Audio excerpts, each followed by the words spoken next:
Thank you very much. Appreciate you being here.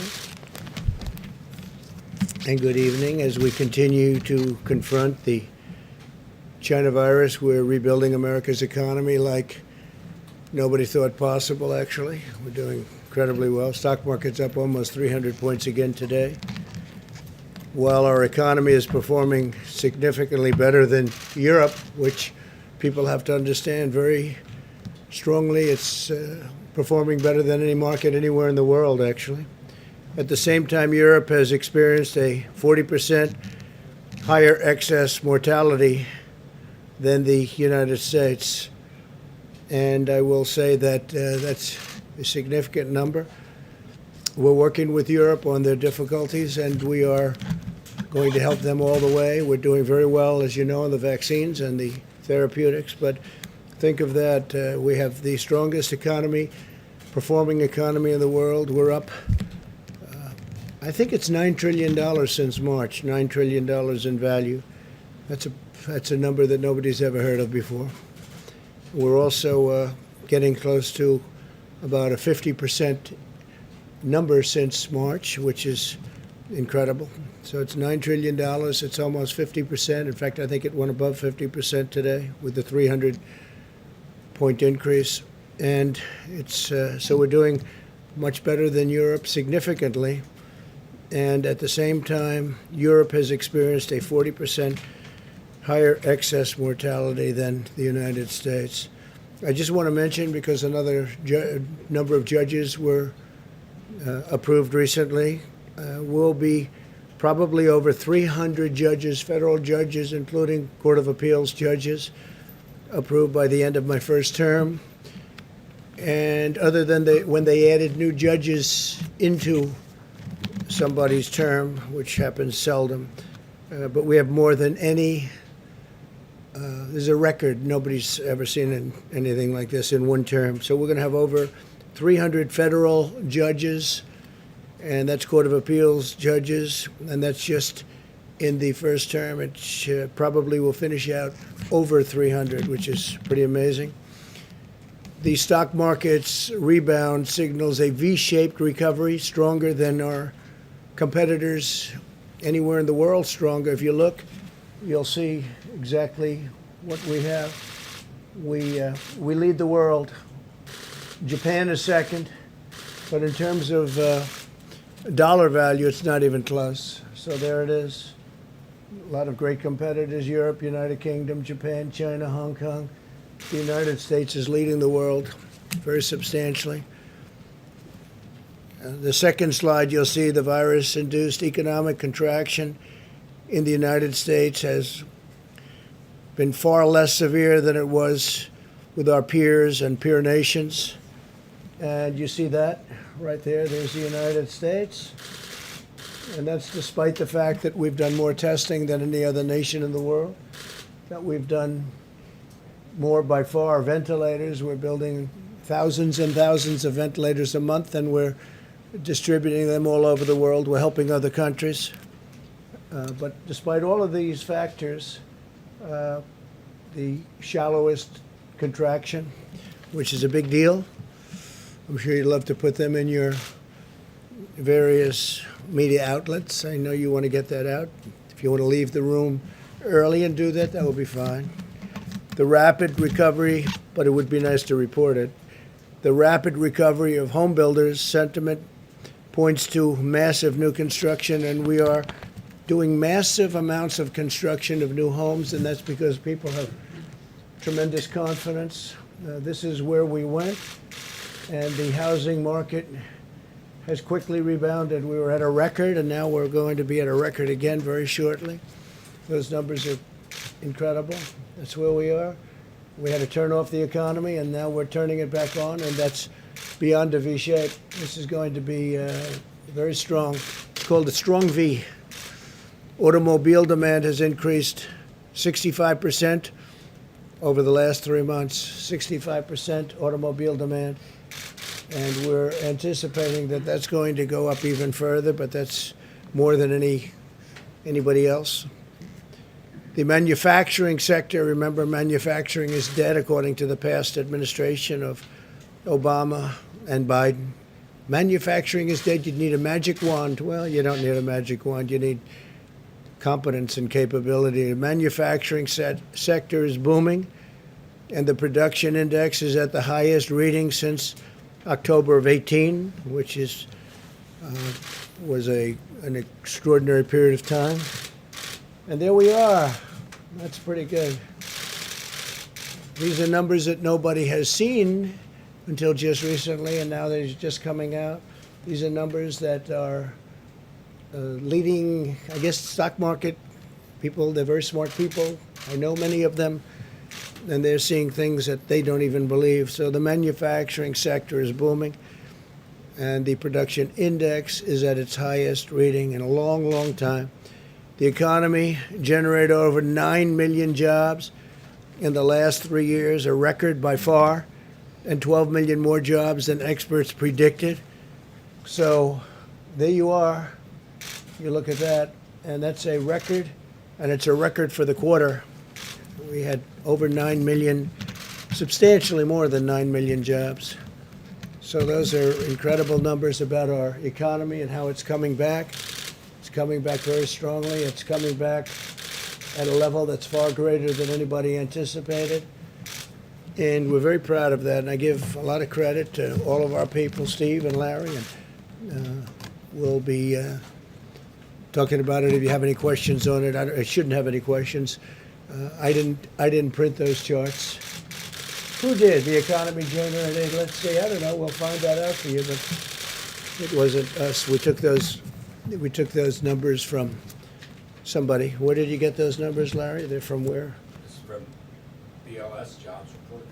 BLS Jobs Monthly Jobs Report through July. Okay. Everybody has that. Everybody needs.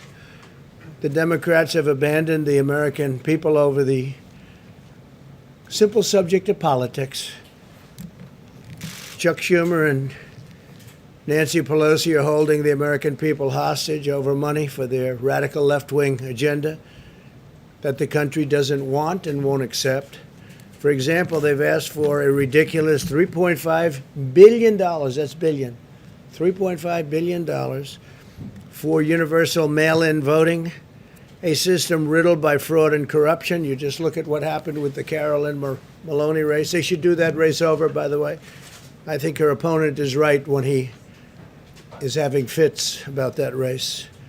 When you look at the ballots that are missing and the ballot frauds, nobody knows what's going on with that race, and yet they declared her a winner. So her opponent, I don't know what's happened over the last 24 hours, but her opponent is rightfully going a little bit crazy. And then you look at what happened in Virginia, where they have 500,000 applications sent out at random to people that have no idea what happened, and they admitted they made a mistake. And many were sent to dead people, many were sent to, number were sent, I guess two, that at least, 2, 3, 4, were sent to dogs. One was sent to a cat. They're sent all over the place. That was in Virginia and Paterson, New Jersey. They had a massive amount of voter fraud, and it's been a disaster. Paterson, New Jersey, has been a total disaster. That's universal mail-in voting. So they want $3.5 billion for universal mail-in voting for the country, where you have hundreds of millions of voters. They can't do a little race with 20,000 people. Now they want to take it countrywide mail-in voting. It's going to be the greatest fraud in the history of elections. When you always talk about Russia, China, Iran on voting, your biggest problem is going to be with the Democrats, not with China, Russia, and Iran. Your biggest problem is going to be with the Democrats. But now the Democrats, they want $3.5 billion, think of it. But now that they're unwilling to approve a bill that gives all of that money, of course, we would never approve an amount like that. And they also want $25 billion additional for the post office, Steve. $25 billion for the post office, so the post office can handle this vast amount of ballots that are being sent at random all over the place. They have no idea where they're going. So they want 25 billion, and they want, think of this, they want 3.5 billion. Would you say that's enough to cover it? I think we could do it for less, right? I think we could do it for less. But they want 25 billion for the post office because of this. And remember, the new man who's a great person, a great businessman, just got there a little while ago. The post office has been run poorly for many, many decades. Great people in the post office, incredible people, but they've had very bad leadership for many years, so we'll get it straightened out. But they turned down this bill because they want radical left agenda items that nobody in their right mind would approve. So they want 25 billion for the post office. They want 2.5 or 3.5 billion dollars for universal mailing. 3.5 billion, and the bill's not going to happen because they don't even want to talk about it, because we can't give them the kind of ridiculous things that they want that have nothing to do with the China virus. It has nothing at all to do with China virus, much of what they're asking for. So therefore, they don't have the money to do the universal mail-in voting. So therefore, they can't do it, I guess, right? Are they going to do it even though they don't have the money? They're asking for the 3.5 billion. They're asking for 25 billion for the post office so they can do this, I guess, and other things. At 25, I would hope it would be a lot of other things too. But therefore, they don't have it. They don't have the money to do the universal mail-in votes. It'll be the greatest rigged election in history. It'll be the greatest fraud ever perpetrated, other than perhaps what they did to my campaign, where they spied on my campaign, President Obama, Biden, and everybody else. And they got caught. Let's see what happens. This will be one of the greatest frauds in history. So they're admitting that they want 3.5 billion, and they're not going to do a deal that's good for the American people. Therefore, they're not going to get the 3.5 billion. Therefore, they can't do the universal mail-in vote. It's very simple. How are they going to do it if they don't have the money to do it? The Democrats are also holding up money for schools and hospitals and small businesses and state and local governments. They tried to stop Americans from getting unemployment insurance and protection from evictions, which is why I took this decisive action. And I did executive orders, which are now in full force and effect. And they're going forward. I signed a directive to provide a total of $400 of additional support for Americans who are unemployed due to the China virus. That's $400 more than the Democrats have provided. Remember that. That's $400 more than the Democrats have provided. Nancy and Chuck haven't provided anything. And remember this, President Obama, when we had a problem, a pretty big problem, a very big problem, you know what he gave? $25. He gave $25. So now they say, well, we want to give 500 or we want to give 600. They don't want to give anything. They're not doing anything. But President Obama and Biden, Sleepy Joe, gave $25. 25. And they'll complain, oh, we want to give more. Well, we're giving $400, and that's now in the works, and that'll be getting out to the people soon, Steve, okay? Remember that. $25 is what they gave the last time. 25. I want to make it unmistakably clear that I'm protecting people from evictions. They didn't want to do that. The Democrats didn't want to do a protection from evictions, people getting evicted because of the coronavirus or the China virus, whatever you want to call it. We have 20, now we're up to 21 different names. All we know is it came out of China and it shouldn't have. They should have stopped it. Under my executive order, HUD, HHS, and CDC have been directed to ensure renters and homeowners that they can stay safely in their homes. They're not going to be evicted. They are not going to be evicted. And those letters have already been sent out, Steve, so you'll make sure of that. I'm providing a payroll tax holiday to all Americans earning less than $100,000 per year, meaning bigger paychecks for working families through the end of 2020. That's a tremendous amount of money that's being supplied and given to families. Tremendous. The Democrats didn't want to do a payroll tax. They thought it was too much money, I guess, or it would make businesses too successful. They don't want to see success. They certainly don't want to see it before the election. They certainly don't want to see the kind of graphs and charts that you saw up there. They don't, because they say they can't win with that kind of success. They can't win. They have to get used to it.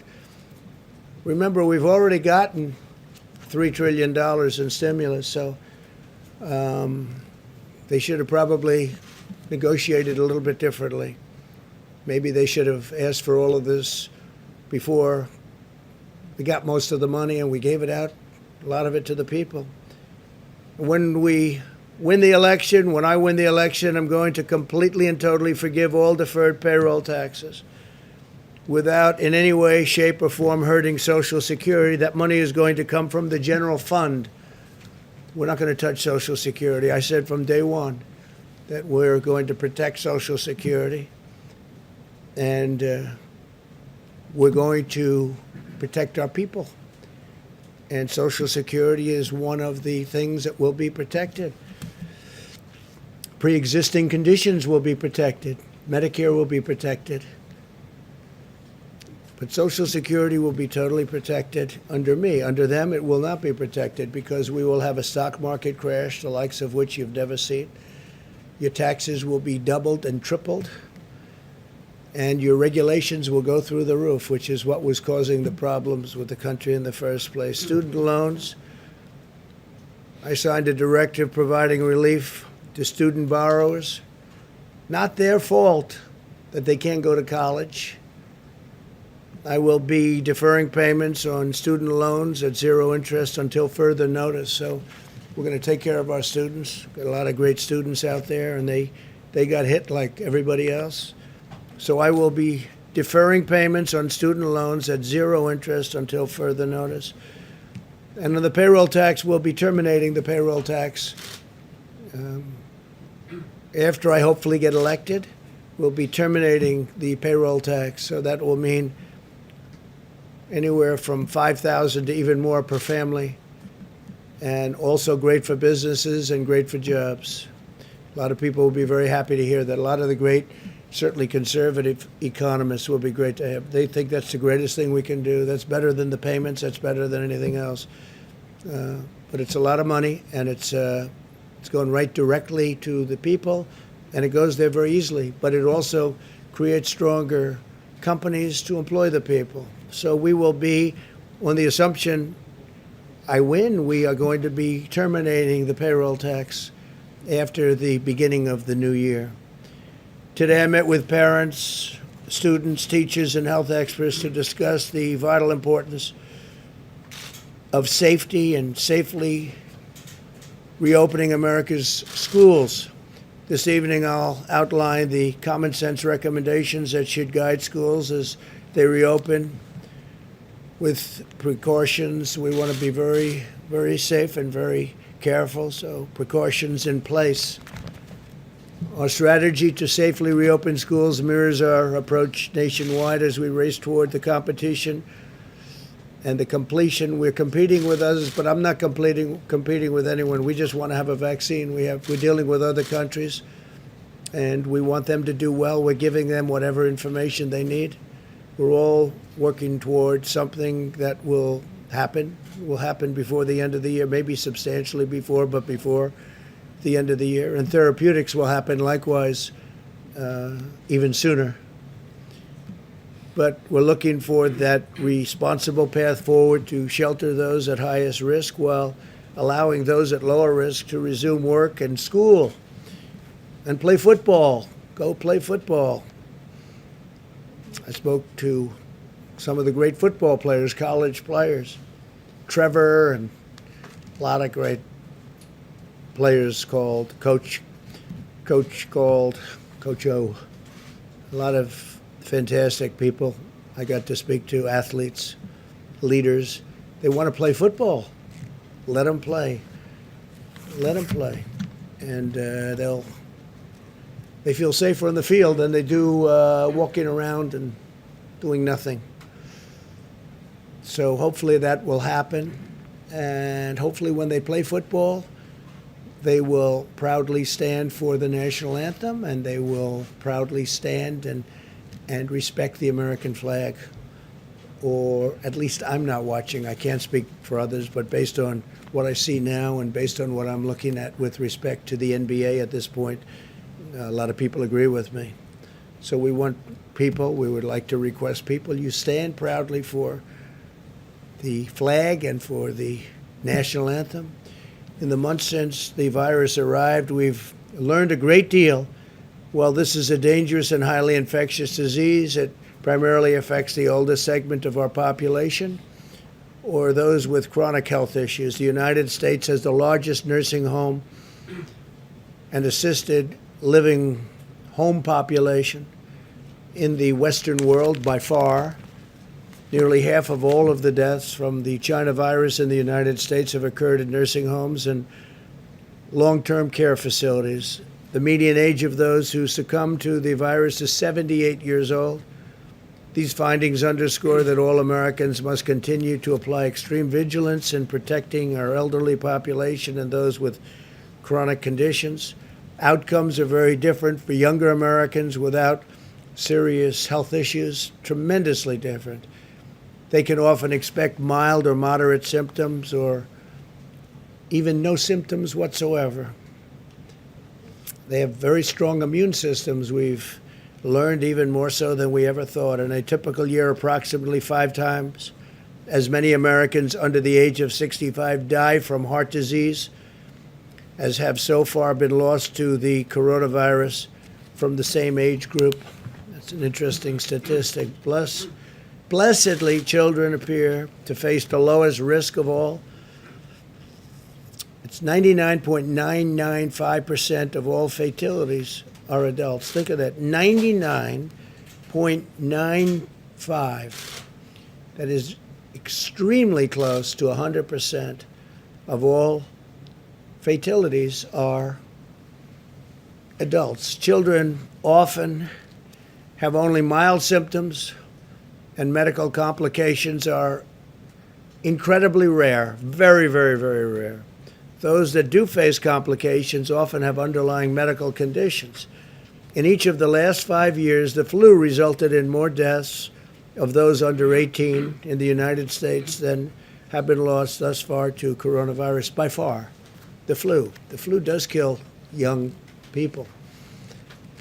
Given these considerations, we believe many school districts can now reopen safely, provided they implement mitigation measures and health protocols to protect families, protect teachers, and protect students.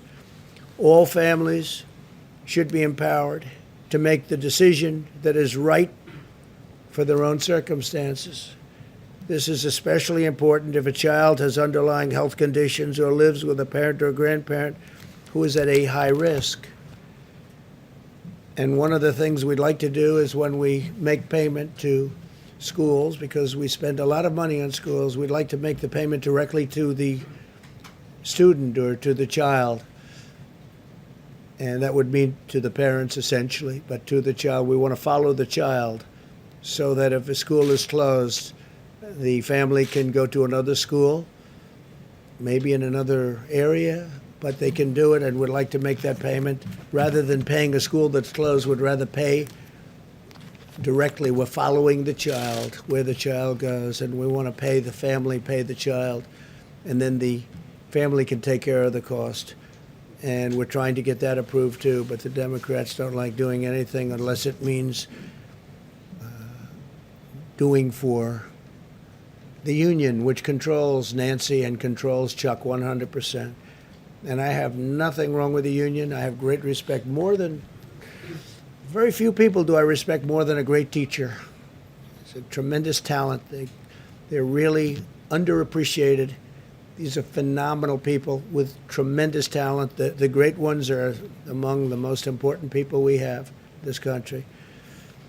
But And they'll be great at charter schools, and they'll be great at, when we talk about school choice, which we'd like to see so that parents can take their children to the school of their choice. That's something we want. We think it's very important, especially in the minority communities. They want it so badly. African American, Hispanic American, Asian American, they want it so badly. But the two people I mentioned, Nancy and Chuck, they're totally controlled by the heads of the union. I think the teachers like us a lot. We're taking care of our teachers. We want to take care of our teachers. But we cannot indefinitely stop 50 million American children from going to school and harming their mental, physical, emotional, and academic development and inflicting long-term lasting damage. I heard a gentleman today, a great person, some of you were at that meeting, from Harvard, say that every year is $10,000. It's people, they lose a tremendous amount of money in the future. Mentioned $10,000. And I think he was talking about on a yearly basis. They lose a lot by every year of education that they lost. Every year they gain $10,000. And when you have students sitting at home playing with a computer, it's not the same. That's one thing we've learned for sure. It's not the same, can never be the same as being in a classroom. So we want to get our students in the classroom. The American Academy of Pediatrics has released guidance, recommendation, that schools reopen. They said reopen. It said, quote, lengthy time away from school and associated interruption of supportive services often results in social isolation, making it difficult for schools to identify and address important learning deficits. The doctors also warned about the risk of increased abuse, substance use, depression, and suicide. Suicide. The National Education Association recently stated, despite the momentous efforts of educators during the pandemic, online learning has never been an effective replacement for in-person learning and support. So when you sit at home in a basement looking at a computer, your brain starts to wither away. We have a lot of good experience at that just by taking a look at what's happening in politics. Studies estimate that school closures last spring caused the average student to fall 50% behind in math and roughly 35% in reading compared to a typical year. Think of that. Caused the average student to fall 50% behind in math and 35% in reading compared to being at the school, being with your teachers, being in a classroom. We've learned that. We've learned that learning from a laptop is not great. And frankly, we've also learned that telehealth, a little unrelated, but it's up 35,000%, and it's been incredible. 35,000%. We'll check that number, Larry, but that's an incredible, but it is. People are staying home, and the telehealth, that has been a tremendous success. We've learned those two things during this period of time with the plague coming in, and those are two things we know. School closures harm low-income students the most because they have less access to high-quality remote learning. They don't have computers and less resources for academic support. All schools should be making plans to resume in-person classes as soon as possible. To support the reopening of America's schools, we provided $13 billion in elementary and secondary schools toward the CARES Act and CARES Act funding. We're giving CARES Act funding, the vast majority of which remain available for states to use. So a tremendous amount of money, $13 billion. That's the CARES Act funding, and we're giving a large portion of that for states to use. Today, I'm pleased to announce that we will provide up to 125 million reusable masks to various school districts all around the country. My administration also stands ready to deploy CDC teams to support schools that are opening and schools that need help in safety and in order to safely reopen. Finally, today, my administration is highlighting general recommendations for all schools and guidance to protect high-risk teachers and students. We're working very, very closely with many of the schools and school districts throughout the country. They include the following: to ensure all students, teachers, and staff understand the symptoms of the China virus, require all students, teachers, and staff to self-assess their health every morning before coming to school, encourage frequent hand washing or hand sanitizing during the school day, beginning upon entrance to school, and ensuring that hand washing facilities are widely available throughout the school. And for the most part, schools have been very good at that. Minimize large indoor gatherings, hold large gatherings outdoors whenever possible, maintain high standards of hygiene and ventilation within the classrooms, including keeping windows and doors open whenever possible, and running fans and air conditioning units whenever possible. Require students, teachers, and staff to socially distance around high-risk individuals and socially distance whenever possible in any event. Encourage the use of masks when social distancing is not possible. Post instructions regarding hygiene and social distancing all over the school and all around the school. We encourage schools to adopt these measures. We've been working with so many of them, and to the best of my knowledge, virtually every one of them agrees to do that. While we're also providing high-risk teachers and students options to engage in distance teaching or learning, we're working on that also. College-age students also continue to be one of the lowest risk demographics. More than 99.8% of the deaths from this horrible disease, the invisible enemy, we call it, occur in people over 24 years of age. Think of that, 99.8% occur in people over 24 years of age. For this reason, it could be safer for them to live at a school rather than live with their older parents or grandparents. We got to go to school. We got to open up. We got to open up our schools and open up our businesses. And a lot of it has been open, but we can do better. As we move forward, the number of cases is not by any means the most important metric to focus on, because the fact is we have more cases because we have far more testing than any country in the world. There's no country that's even close. We've done more testing and better testing than any country, and many of these countries that the media was putting up as a shining example of success, they're right now in massive outbreaks. You see what's going on in many of the countries that you constantly mention. Far more important is who the virus is infecting. That's why our strategy and attention are focused on preventing the cases that are most likely to require hospitalization or result in death, those that afflict the elderly and those with certain underlying health conditions, all the while acting to prevent hospital overcrowding. If you look at some of the states that had a flare-up recently, they're all doing very well. Florida is going down rapidly. I want to give a lot of credit to the governors. Florida is going down, and Arizona is going down, way down. They've done a fantastic job.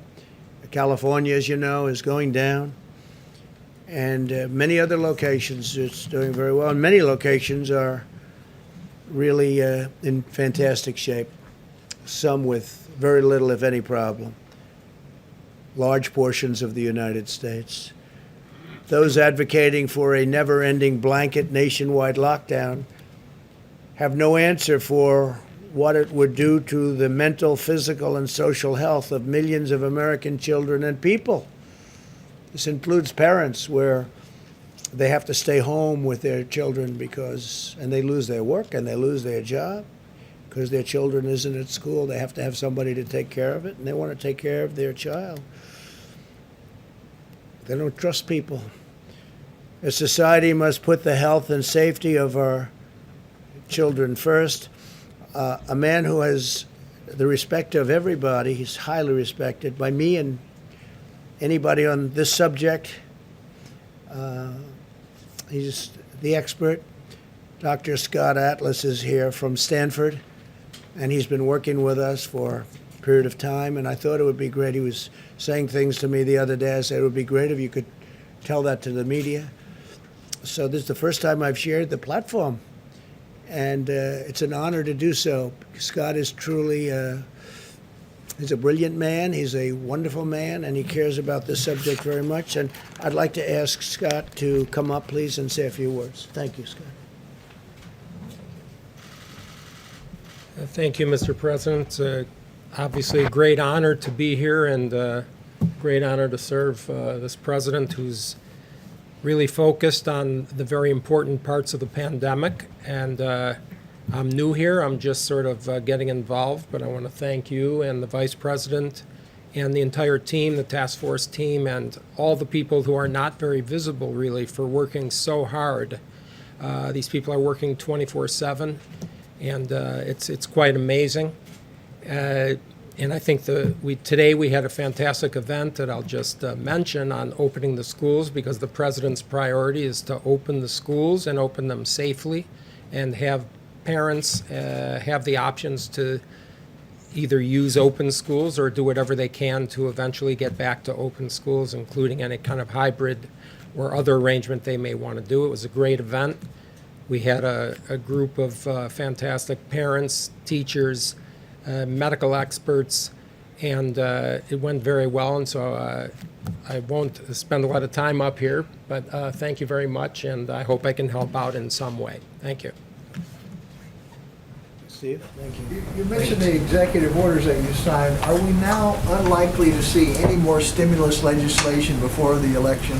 Well, we're giving $400, and we are in constant touch with governors also, who they'll be making perhaps a contribution. They have options. They can do it or they don't have to do it. I think most of them will do it. We're also doing a payroll tax cut, which is a massive number. That's a very big number.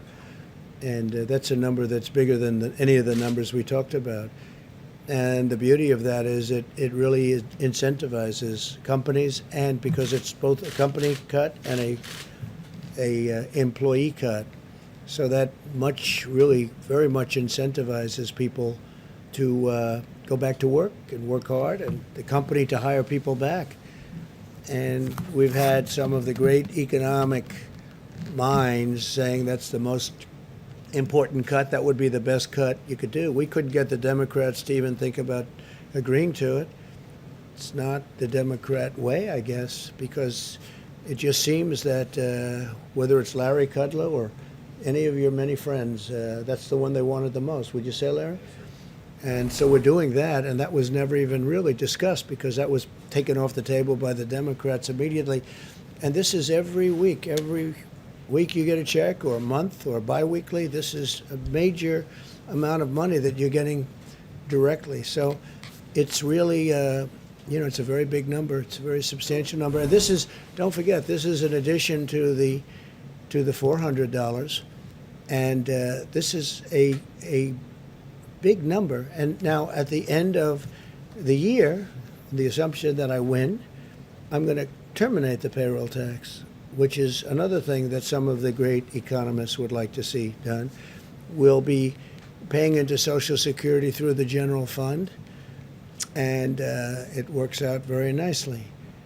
If Biden would win, he wouldn't do that because he's going to double and triple everybody's taxes. He's going to have to explain that one. And as you know, he's also going to quadruple regulations. He wants to put regulations on. One of the reasons that we had the kind of numbers and big bounces that you've seen. I mean, we closed it up, we saved millions of lives, and now we open it and we bounce right back where we were. It looks like we'll be bouncing right back where we were. But one of the reasons is because we cut so many horrible regulations. And Biden, with his new partner, Kamala, will if you think he's going to put it all back, but many times more. I mean, they want to increase regulations, and that's just going to drive companies out, and it's going to drive people out. It's going to drive them to other countries, and it's going to make us not competitive with other countries. Please, Oya. Thank you, Mr. President. I'd like to highlight a kind of odd situation. In the last hour or so, if you Googled Antifa.com, it would take you straight to Joe Biden's website, his official campaign website. Odd situation. We don't know who's behind that. But it raises an interesting leadership question. Should Joe Biden, the Democrat Party, Kamala Harris, should they publicly denounce the Antifa as a domestic terrorist organization? They should. I think they're afraid to. It's in my book, it's virtually a part of their campaign. Antifa. The Democrats act like, gee, I don't know exactly what that is. Take a look at Portland. Take a look at any place you want to take a look at. And they're all over the place. They were here. We put on a 10-year prison sentence if you knock down any statues 2 months ago, and since then we haven't seen much of them. We had to send border security. We sent actually Homeland and border and different forms of Homeland to Portland in order to, you know what we had to do. We had to save. They wanted to knock down a courthouse, a $500 million courthouse. They wanted to burn it down, knock it down. And they were easily able to defend. But the mayor and the governor of the state, they didn't want to do that. And we actually sent our people there, and they did a great job. And they did it easily. But in the meantime, they went to other parts of the city, and they're doing damage. And we're recommending to the governor that they call in national security, call in the National Guard. We're willing to get. We would stop that problem in 1 hour. We sent just defensive measures to protect and save that courthouse from being burned down or knocked down. We also saved a couple of other buildings, federal buildings, because they were unable to do the job. I have to say this: they have really good police. They have a great group of people that if they would be allowed to do their job, same with Chicago and same with New York and a couple of other cities, if they allowed, you have in Chicago 25,000 police, and they're really good, but they're not allowed to do their job. In New York, you have New York's finest, but they've totally taken away their incentive. They've taken away their lives in a sense because they don't allow them to do their job. They could do that job so easily, you wouldn't have a problem in New York. And that includes with terrorism and everything else. They disbanded. They've cut by $1 billion their budget in New York, $1 billion. And crime is up by 200%, 250%, depends on what week you're looking at. It's crazy what's going on in New York. We could solve that problem easily, but we don't have to because they should be able to do it themselves. But they have to give the honor back. It's an honor. They have to give the honor back to their law enforcement groups. New York is great, so is Chicago. And in Portland, they could do the job. If they don't want to do that, we would send in gladly if they want. The National Guard will take care of it in 1 hour. It'll go very quickly. As we did, by the way, if you take a look in Minneapolis, when they were burning down Minneapolis, a wonderful place, but nobody's ever seen anything like it. After days, the very liberal, and these are all run by liberal Democrats. Every place I talk about is run because we have great cities, and they're run by Republicans. Okay, it's there's no magic to it. It's obvious what's going on, and the cities that I mentioned are all run by liberal, very liberal Democrats, and it's very sad when you see what's happening to New York. It's very sad when you see what's happening to other cities, not just those three, other cities. When you look at what's happening, it's not even believable. I left New York almost 4 years ago, and you could see signs of problems because de Blasio was there. He's a horrific mayor, just horrific. I mean, people don't want to go there anymore. He's not only is it bad with crime, the way he talks about the city and what he does, he's horrific. And when I see that, it's a very sad thing. I left almost 4 years ago, right? And when I look and see what's happening to a city that I love that still has great potential, but it's going to have to be brought back because what happened in New York is it's not even believable. What's happening in Chicago, where one weekend you had 78 people shot and 18 die in a weekend, and then successive weekends you have so much of that happening, and it's really not even believable. And if you let Democrats run this country, and we've stopped it from going other places, if you let Democrats run this country, you'll have all of your cities be just like that. President. Yeah. Thank you, Mr. President. The heads of the Boston and Dallas Fed today said that the economy hasn't recovered strong enough because the country hasn't contained the virus. So what's your response to them, and what did that argue for a stronger federal response? Well, look, you just saw it. Other countries were doing much better than all other major countries, peer countries. This chart came out just a little while ago. I thought I'd say, see, it's that kind of a question, the wise guy question, because I just went over the whole thing. We're doing better than almost everyone with the economy, and I think we face a headwind because Democrats, perhaps for political reasons, don't want to open up their states, and that's having a huge toll. That's taking a huge toll on people within those states. When you look at North Carolina, you have a man doesn't want to open it up. You look at Michigan, you look at some states. I mean, they just want to keep these people in their houses, in their prisons. They call them prisons, and I think a lot of it's for political reasons because they want to look as bad as possible on November 3rd. But I don't think it's going to matter because we're doing so well in so many ways. As far as the plague is concerned, when you look at the numbers, take a look at what's going on now with other countries. They're having flare-ups that are very, very substantial. And we've done very well. We're helping a lot of those countries. And those were model countries that you used to talk about and say how well they were doing, except they just exploded. They just had very big flare-ups. You understand that. No, we're doing very well. And I don't have to show you the charts again, but those charts are at a level that nobody even thought possible. I think we're going to have a fantastic third quarter. I think next year will be one of the strongest years we've had.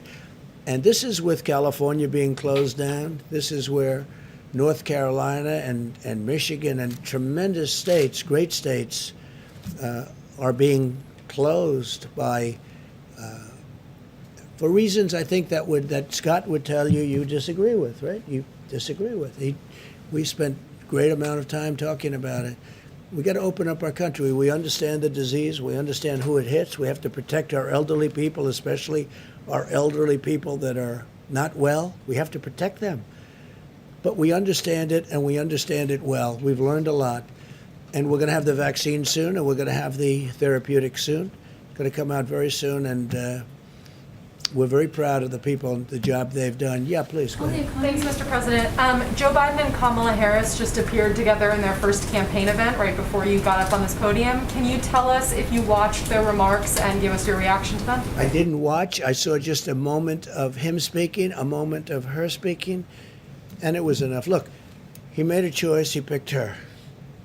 I watched her. I watched her poll numbers go boom, boom, boom, down to almost nothing. And she left angry. She left mad. There was nobody more insulting to Biden than she was. She said horrible things about him, including accusations made about him by a woman where she, I guess, believed the woman. And now all of a sudden she's running to be vice president, saying how wonderful he is. I thought it was a very unusual pick because she said such bad things, and you know better than anybody what, you won't write it because you don't want to do that, but you know better than anybody. She said horrible things about him, horrible things, and she mocked him, openly mocked him. That's why I thought that was a very risky pick, because I'm sure that'll be played back, not necessarily by me, but others. It'll be played back. The other thing, if you look, she wants a $3 trillion tax hike, no fracking, How do you think no fracking in Pennsylvania is going to play? That's a big fracking state. If you didn't have energy produced that way, you would have taxes that would triple, and you'd have unemployment that you wouldn't believe. In Pennsylvania last year had the best year they've ever had. Texas last year had the best year they've ever had. Oklahoma, best year. Almost every state in our nation last year had the best year they've ever had. And they're going to have that again next year. And you can see that by what? But think of it. She wants no fossil fuels. No fossil fuels. Really? Tell that to Texas. And then I hear Trump is only 1 point up in Texas. No, they said the same thing with crooked Hillary Clinton. They said, Texas is in play. Trump is down in Texas. And then I won Texas immediately when they said the polls are closed. Trump has won Texas. And I won by a lot. And I won Georgia by a lot. It's the same thing over. It's almost like a duplication of what happened before. Except we have much more energy now than we ever did in 2016. And we had a lot. We had record amounts in 2016. But you take a look at the tax cuts. We gave the biggest tax cut in the history of our country and the biggest regulation cuts in the history of our country by far, right? He wants to increase everybody's taxes. And she's one of the people that wants that. I mean, you take a look at that. She wants to defund or at least substantially reduce money going to police departments. And you can't do that. You can't do that. It's actually got to be the opposite. I've been endorsed by so many police departments. I'm getting a really good one this week that you'll be seeing. Really big, really good. But who could ever, what police department, what law enforcement group could ever support Joe Biden, where he said things that are so bad and so foolish, frankly so stupid in terms of crime and what would happen. So we're getting all of law enforcement. We're getting the military. She wants to spend much less on our military. I've rebuilt the military. We have the strongest military now. Much of the equipment is coming in, all made in the United States. $2.5 trillion we spent. When I took over, we had a military that was totally, it was in terrible, terrible shape. It was depleted. It was a depleted military. Old planes, old tanks, old everything. And we have a beautiful, brand new military with the best people in the world. We never had anything like it. Some of the equipment is still coming in. No, we've done a real job, and I think we're going to be extremely successful. I was surprised that he picked her, very surprised because of the horrible way she talked about him, and frankly because she dropped like a rock. I didn't. When I ran against 17 people, mostly governors and senators, some others. Ben Carson was very strong, very good. A couple of others, but mostly governors, mostly senators, and I ran. And I went up. She ran and she went down to rock bottom. I don't think she ever got to run to take a vote in the first state. So generally speaking, you don't want to pick somebody that went down. She went down, but she went down in a very terrible way, and she said horrible things about Biden. She said far worse about Biden than I ever did, and now she's running as vice president. So how does that work? Please, in the back.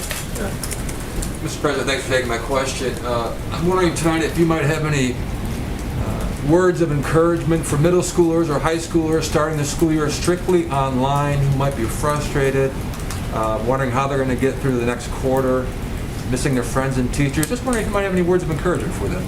It's such a fair question, such a good question. Yeah, I mean, you hear what I was saying, where Scott will be involved, and he'll be talking to you over the next couple of days, what he's saying from great experience. No, I feel very badly for him.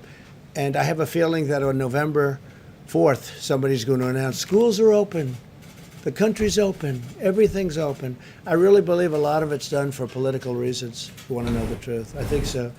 But you're right. Online is not the same as being in the classroom, and that's been proven. It's been proven loud and clear. Yeah, any other questions? Mr. President. On the Go economy, ahead, please. Thank you, Mr. President. You have warned several times that if Joe Biden is elected president, that there will be an invasion in suburban neighborhoods. It's a sentiment that you expressed in a tweet again this morning. What exactly do you mean by invasion? What I mean is people are going to become, they're going to be opening up areas of your neighborhood, which they're doing, and now they're going to do, they wanted to expand it, and they will expand it. If for any reason they're going to, in my opinion, destroy suburbia. And just so you understand, 30% plus of the people living in suburbia are minorities. African American, Asian American, Hispanic American, they're minorities, 30%. The number's even higher. They say 35, but I like to cut it a little bit lower. You know why? That way I can never get myself in too much trouble with the fake news.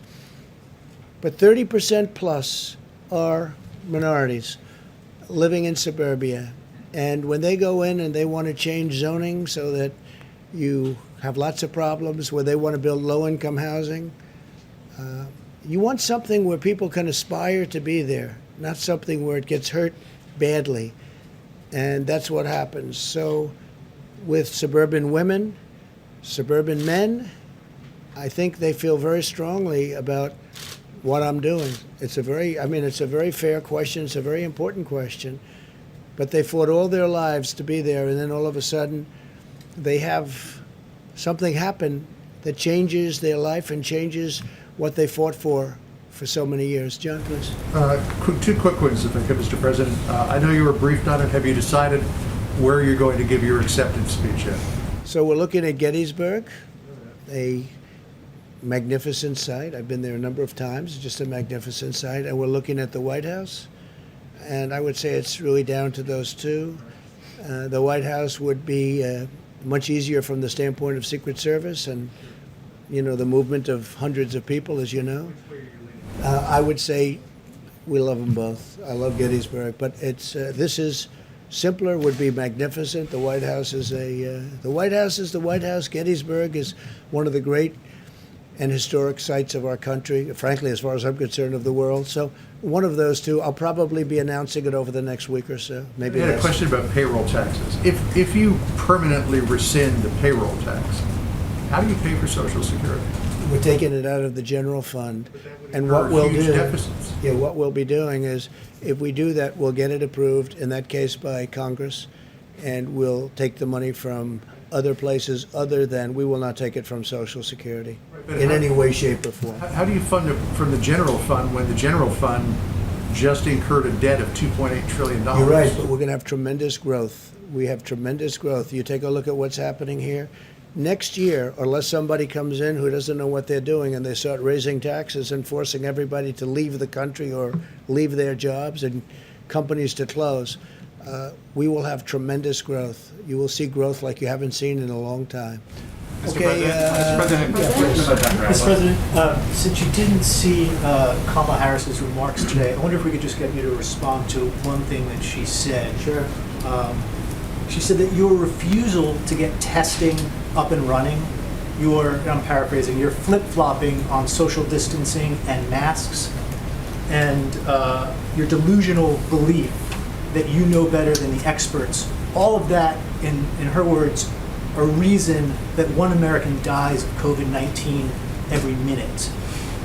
What do you think of that?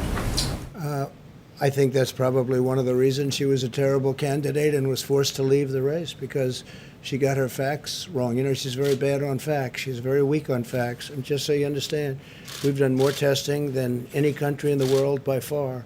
That includes India, which has 1.5 billion people. That includes China. That includes every country in the world. We've done more testing.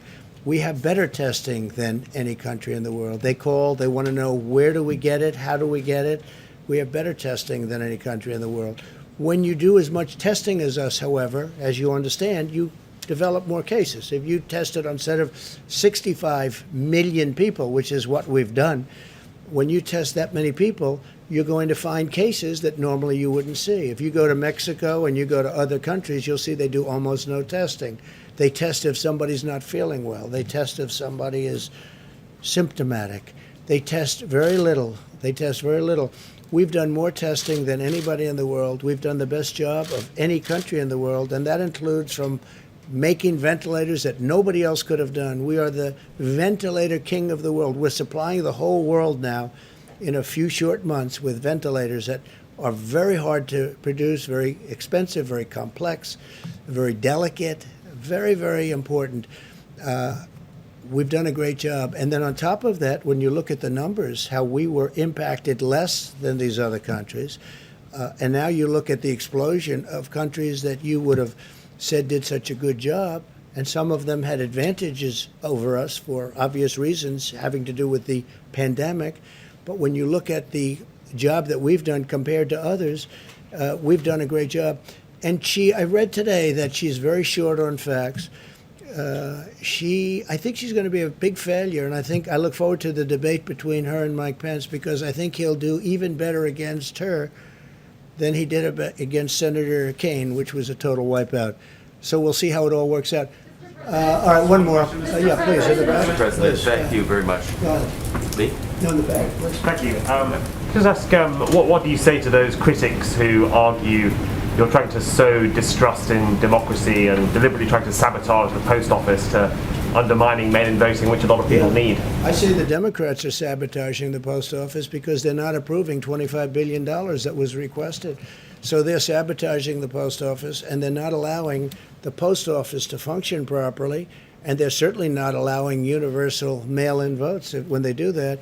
But equally importantly, they're not allowing $3.5 billion in funds to do voting that they'd like to do. Therefore, all of this and all of the tremendous mistakes that were made with regard to mail-in voting, all of these tremendous mistakes, you can't even do it. I would imagine the courts, this is in many courts right now, they're showing all of the disasters that have taken place just in the last short period of time, in the last 2 months, with respect to universal mail-in voting. It's just like a total catastrophe what's happening, and we can't let that happen. Go ahead, real fast. Mr. President, I'm with Sure, go ahead.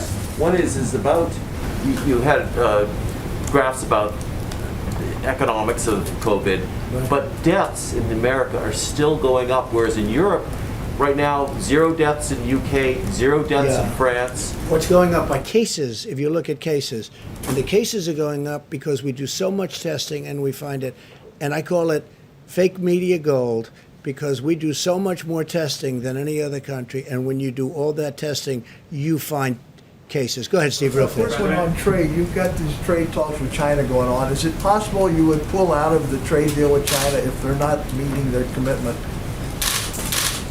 We've taken a lot of money from China in the last year and a half that no other president has taken in. We've done things to China that nobody else has done to China, or even thought of doing it, with 25% tariffs, and taken in billions and billions of dollars, tens of billions of dollars, and given the farmers, as an example, $12 billion one year, $16 billion another year, and made the farmers extremely happy. You don't hear them complaining. They were targeted by China. But I'm very angry at China because they let this horrible disease, they let this horrible plague come into our country and come into the world. And they should have been able to stop it. They stopped it from going into China. They should have been able to stop it. So I'm very angry at China. Thank you very much.